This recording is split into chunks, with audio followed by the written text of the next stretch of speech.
आज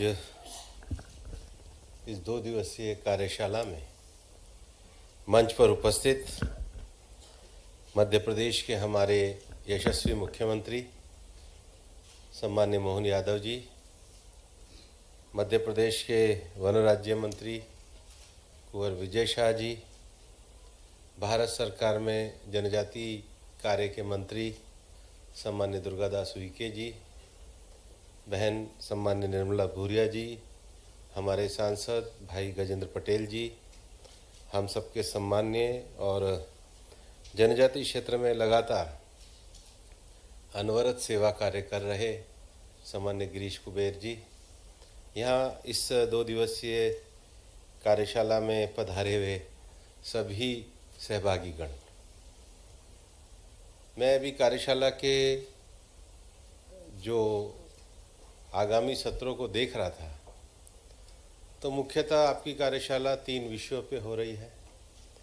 पहला policy related issues है, तो पॉलिसी रिलेटेड इशू में फॉरेस्ट राइट एक्ट है, फॉरेस्ट पॉलिसी है और बायोडाइवर्सिटी एक्ट के जो नए परिवर्तन हैं उसको आपकी कार्यशाला में विचार करने का तय किया गया है। दूसरा इंस्टीट्यूशन बिल्डिंग है और उनके डेवलपमेंट प्रोग्राम से जुड़ने के विषय हैं, तो ट्राइफेड से लेकर के और बाकी सारे विषयों को आपकी कार्यशाला में जोड़ा गया है।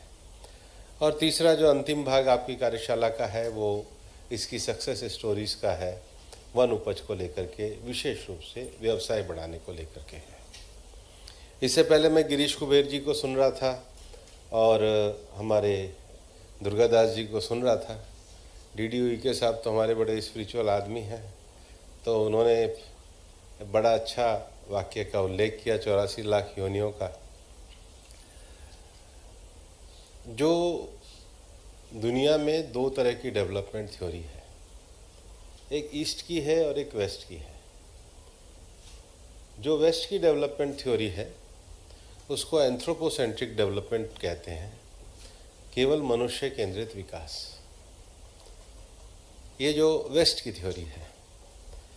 और ईस्ट की थ्योरी में हम कहते हैं कि प्रकृति रक्षितः रक्षत। अगर आप प्रकृति की रक्षा करते हो तो प्रकृति आपकी रक्षा करती है। उसी के उदाहरण अभी गिरीश कुबेर जी ने भी अपने संबोधन में किस प्रकार से जहाँ कम वन सब्जियाँ उगती है तो हम उसको आगे बढ़ने के लिए छोड़ देते हैं, या दुर्गादास जी उइके ने भी अपने विषय में कहा।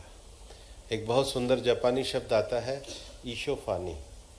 ईशोफानी का अर्थ है वननेस विथ नेचर, नेचर के साथ एक स्वरूपता का भाव होना।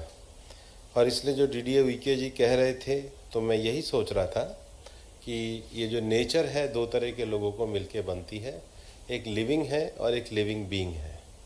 लिविंग बीइंग मतलब जिनको हम मनुष्य से लेके जितनी भी स्पीशीज़ हैं, हमारा इम्पैक्ट नेचर पे होता है, पर नेचर भी लिविंग है, वरना नेचर में से ज्वालामुखी नहीं आता, नदियाँ नहीं बहती, धाराएं नहीं होती। तो ये लिविंग और लिविंग बीइंग के साथ जो वननेस का भाव है, उसी का सुंदर ईस्ट की थ्योरी में जापानी शब्द आता है ईशुफानी, या जिसको हम कहते हैं प्रकृति रक्षित रक्षत। लेकिन समस्या केवल इतनी होती तो इतना ज़्यादा सोचने की और ये कार्यशाला करने की ज़रूरत नहीं पड़ती। जब पश्चिम में एंथ्रोपोसेंट्रिक डेवलपमेंट हुआ तो जिस सिविलाइजेशन में हम लोग रह रहे हैं, इसमें फिर ये लगने लगा कि भाई जितना भी हम विकास कर रहे हैं, ये विकास में एक चीज़ है, जो नेचर पैदा करती है वो नेट जीरो होता है, जो इंसान पैदा करती है वो गार्बेज होता है। मेरी बात को बहुत अच्छे उदाहरण के साथ समझा दूँ। नेचर कोई भी फल पैदा करेगी, उसको पक्षी खाएगा, वो ज़मीन पे गिरेगा, ज़मीन में उसमें छोटे छोटे माइक्रोबायोलॉजी जीव हो जाएंगे, वो खाद बनेगा, खाद के बाद वो फॉसिल फ्यूल बनेगा। इंसान कुछ भी बनाएगा, चाहे प्लास्टिक बनाए चाहे कार बनाए, वो लास्ट में गार्बेज के रूप में परिवर्तित होगा, वो नेट जीरो नहीं होगा। तो नेट जीरो का सबसे बड़ा उदाहरण नेचर है। और नेचर के साथ जो हमारी जीवन पद्धति है वो हमारी जनजातीय समाज की जीवन पद्धति, उसमें आदर्श है। और इसलिए हम उन्हीं चीज़ों का उपयोग भी पहले करते थे। शादी ब्याह में जो हमारे पत्तल से लेकर सब चीज़ें जो गिरीश जी अपने वक्तव्य में बता रहे थे वो नेचर आधारित थे, पर अब तो जीवन ऐसा है नहीं। अब तो हम सब सिविलाइजेशन के उस दौर में आ गए हैं कि सब गार्बेज ही करते हैं।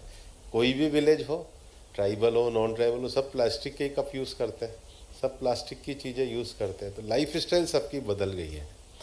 तो दुनिया में जब ये सारा विषय होने लगा, लाइफ स्टाइल बदलने लगी, तो उनको लगा कि ये तो बहुत कार्बन एमिशन हो रहा है। तो फिर एक दूसरा कॉन्सेप्ट वेस्ट में खड़ा हुआ था 201 साल पहले। उन्होंने कहा बायोसेंट्रिक डेवलपमेंट होना चाहिए, पर उनको लगा बायोसेंट्रिक डेवलपमेंट से भी बहुत खतरा हो रहा है। तो फिर तीसरा विषय उन्होंने खड़ा किया कि नहीं, डीप इकोलॉजिकल सेंस होना चाहिए, जिसको नॉर्वे के एक फिलोसोफर एडने नेस ने डेवलप किया। और वेस्ट में भी एक थ्योरी चली कि नहीं, हमको नेचर के साथ रहना है। तो दुनिया में 3 कन्वेंशन आई, UNFCCC आई कि भाई जितना आप मॉडर्न में कार्बन एमिशन कर रहे हैं, इससे तो धरती का ही तापमान बढ़ रहा है। धरती का तापमान ऐसा होगा कि धरती रहने लायक नहीं रहेगी। तो फिर क्लाइमेट चेंज की कन्वेंशन आई। दूसरा फिर ये निकल कर के आया कि भाई ये डेवलपमेंट जो हम कर रहे हैं, तो डेवलपमेंट में कुल मिलाकर बायोडायवर्सिटी लॉस इतना हो जाएगा, क्योंकि अब तो सब प्रोडक्शन होता है, 1 मिनट में सब कुछ दवाई में बदल जाता है। तो इसको तो 1/3 दुनिया को तो प्रिजर्व और कंजर्व करके रखना होगा। तो एक नई इंटरनेशनल कन्वेंशन निकल के आई, जिसको बायोडायवर्सिटी कॉप कहा। पर तीसरा ये कहा कि डेवलपमेंट के कारण भी जो धरती में उपज योग्य ज़मीन है, क्योंकि 1/3 धरती पे तो पानी है, रहोगे कहाँ पे। और जो बाकी बची हुई 1/3 है वो पहाड़ है, रेगिस्तान है, उसमें कहाँ रहोगे। बची हुई जो 1/3 है उसी में तो इंसान रहता है, और उसमें भी इंसान सबसे बेहतरीन ज़मीन पे इंसान ही जाके रुकता है, किसी और को नहीं रहने देता है। हमारी बस्तियाँ वहीं बसती है जो सबसे बेहतरीन ज़मीन होती है। लेकिन इतना ही हम नहीं छोड़ते, जो बच रही है ज़मीन, उसमें पेस्टिसाइड का इस्तेमाल करते हैं, वाटर स्कैर्सिटी पैदा करते हैं, ज़मीन को सैलिनेशन की ओर लेके जाते हैं। तो फिर दुनिया में एक नई कन्वेंशन निकल के आई, UNCCD, United nation convention for desertification. तो 3 सबसे बड़ी चुनौतियां हैं, बायोडायवर्सिटी लॉस, डेजर्टिफिकेशन और क्लाइमेट चेंज, धरती का तापमान बढ़ना। अब ऐसे में सभी समुदायों की सहभागिता कैसे हो और किसको आगे बढ़ाया जाए। तो इसलिए फिर ये तय है कि हमें नेचर को, फॉरेस्ट को प्रिजर्व और कंजर्व करना चाहिए। जो कम्युनिटी लगातार यहाँ पर रह रही है, उनकी राइट्स की भी चिंता करनी चाहिए, और कम्युनिटी बेस्ड लिविंग को बढ़ाने के लिए उनकी कैपेसिटी बिल्डिंग, नॉलेज शेयरिंग, ये सब बढ़ानी चाहिए। तो ये मिला जुला समस्या, ये एक जने की नहीं है, ये सबको समवेत रूप से चिंता करनी पड़ेगी। ऐसा नहीं होगा कि शहरों में आप कार्बन एमिशन करेंगे और कोई बैठ कर के आपके पाप को धोने के लिए नेचर को बढ़ाएगा। एक बैलेंसिंग एटीट्यूड ओवरऑल सोसाइटी का चाहिए नेचर के प्रति, नेचर को कंजर्व करने के लिए, प्रिजर्व करने के लिए, और जिसको प्रधानमंत्री नरेंद्र मोदी जी ने सबसे बड़ा दुनिया को जो नाम दिया है, life, environment friendly life style. और मैं तो आजकल IITs और इनमें बच्चों में बात करने जाता हूँ, तो मैं कहता हूँ भाई जो नई टेक्निक है उसमें आप 7 चीज़ों पे ज़्यादा ध्यान दो। नंबर 1, सेव एनर्जी, क्योंकि एनर्जी एक ऐसी चीज़ है जिसको इंसान नहीं बना सकता। किसी भी चीज़ से एनर्जी आए, यूरेनियम से एनर्जी आए, पानी से एनर्जी आए, विंड से एनर्जी आए, कोल से एनर्जी आए, लास्ट सोर्स नेचर ही होता है। तो पहला है सेव एनर्जी। दूसरा है सेव फूड। फूड हम कोई भी इंसान फैक्ट्री में नहीं बना सकता, फूड तो धरती देती है।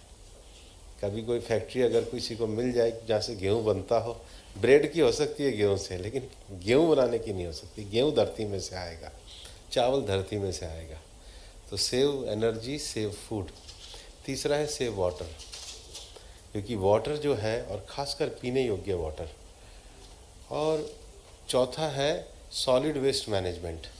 हम कहीं भी जाएं, किसी भी जगह पे जाएं, और अब तो जो जितने बड़े से बड़े, चाहे मैं तो सारे इंटीरियर इलाकों में भी देश में घूमता हूँ, वहाँ पर सबसे बड़ी चुनौती सॉलिड वेस्ट मैनेजमेंट की है। और जो उससे बड़ी चुनौती है वो है ई वेस्ट मैनेजमेंट।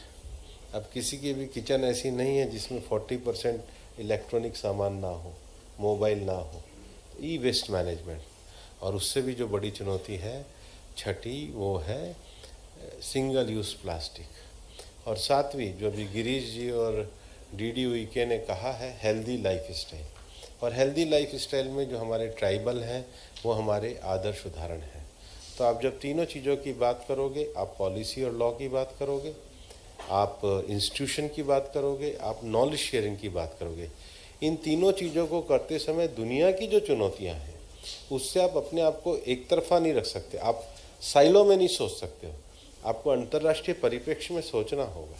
आपको केवल ट्राइबल है तो वो केवल पेड़ ही उगाता रह जाए ऐसा नहीं, उसको भी दुनिया के फलक पे सबसे आगे जाने के वातावरण में भी अवसरों को लेना होगा। तो दोनों का बैलेंसिंग करके जब हम सोचेंगे कि दुनिया की चुनौती है, अपने यहाँ एक आदर्श लाइफ स्टाइल है, तो दोनों को मैच करके हमको आगे बढ़ाना होगा। अब इसमें विशेष रूप से ट्राइबल क्षेत्र के लिए सरकार फॉरेस्ट राइट को लेकर के तो काम कर ही रही है, बायोडाइवर्सिटी कंजर्वेशन को लेके काम कर रहे हैं, हम अपने इंस्टीट्यूशन की कैपेसिटी बिल्डिंग कर रहे हैं। आज तक हमारे मंत्रालय में 17 से ज़्यादा डिपार्टमेंट थे, उनको हमने 4 वर्टिकल में बांटा। जैसे टेक्सोनॉमी के हमने 1 करे, कैपेसिटी बिल्डिंग के हमने 1 करे, फॉरेस्ट मैनेजमेंट के हमने 1 करे।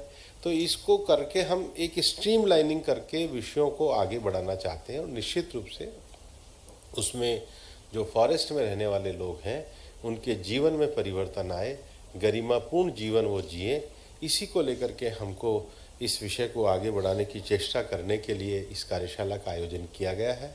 तो दुनिया के बढ़ते हुए खतरे, दुनिया में वैचारिक रूप से विकसित हुई दुनिया के परिणाम से उत्पन्न होने वाले साइड इफ़ेक्ट, और इस जो सेमिनार है ये केवल एक तरफा ना सोचे। अगर केवल एक तरफा सोचा तो दुनिया तो भाग रही है, हम उसी के पार्ट हैं। ऐसा एक जिसको समग्र चिंतन कहते हैं, वो समग्र चिंतन आने वाले 2 दिन में होगा, ऐसी मैं अपेक्षा करता हूँ। और इसलिए जो प्रधानमंत्री जी का एक हमारे को सबसे बड़ा नारा होता है वोकल फॉर लोकल, तो अपने लोकल के प्रति हमें जागरूक होते हुए लेकिन वैश्विक चुनौतियों के लिए मिशन लाइफ जैसा जो मंत्र है उसको आगे बढ़ाते हुए करें। एक बड़ा काम और पूरे देश में किया है, एक पेड़ माँ के नाम अभियान को लगाया है।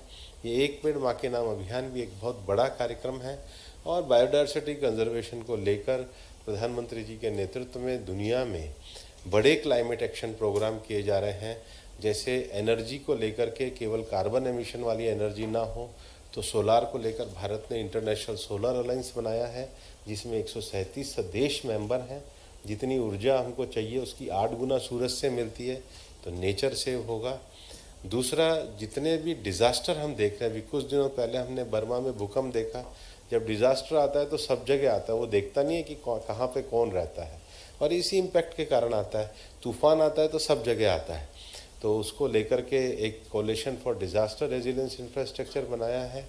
तीसरा, तकनीकी, अब कोई बिना तकनीकी के जी नहीं सकता है, चाहे ट्राइबल हो चाहे नॉन ट्राइबल। मोबाइल सबको चाहिए, डिजिटल कनेक्शन सबको चाहिए, गाड़ी सबको चाहिए, ट्रांसपोर्ट सबको चाहिए, लाइफ तो सबको चाहिए। एक्सेस टू एनर्जी हमको देनी है, इससे हम अलग नहीं रह सकते, अछूते नहीं रह सकते। लेकिन जिन इंडस्ट्रियों में ज़्यादा कार्बन एमिशन होता है उनके लिए leadership for industrial transformation led IT करके सरकार ने चलाया है।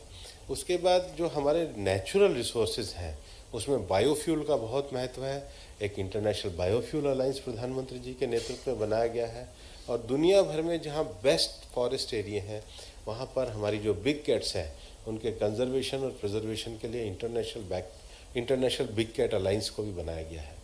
ये क्लाइमेट एक्शन प्रोग्राम का अर्थ ही यह है कि दुनिया के जितने भी विकासशील देश हैं, जिसको ग्लोबल साउथ कहते हैं, ग्लोबल साउथ में ज़्यादातर ट्राइबल एरिया के ही सारे कंट्रीज़ हैं, ऐसे सारे ग्लोबल साउथ को भारत एक नेतृत्वकर्ता के रूप में उपलब्ध हो।